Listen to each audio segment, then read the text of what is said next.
You just open a trading account with an MT4 broker and you're super excited to get going, but for some reason you can't log in because you misplaced the navigator window or you just don't find the right buttons. That's what I'm going to talk about in this short video.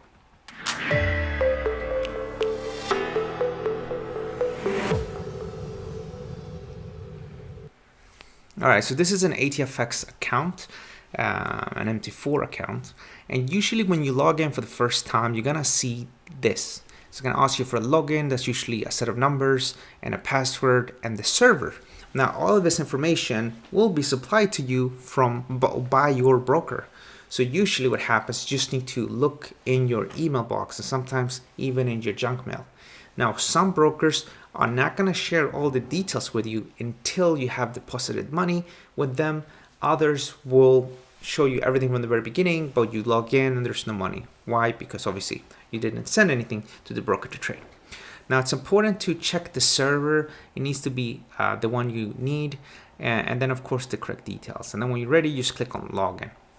Now, some people managed to close this section. That was the navigator, and with the navigator it's really difficult to log in. So what do? You click on view and then you click on navigator and it populates here.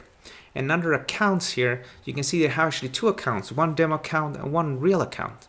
If you want to add more than one account, you just right click, log into trade account, and then you repeat the process and then you click on login and then you're done and ready to. Don't forget to subscribe to this channel for more videos like this, and don't forget to give it a like. Bye.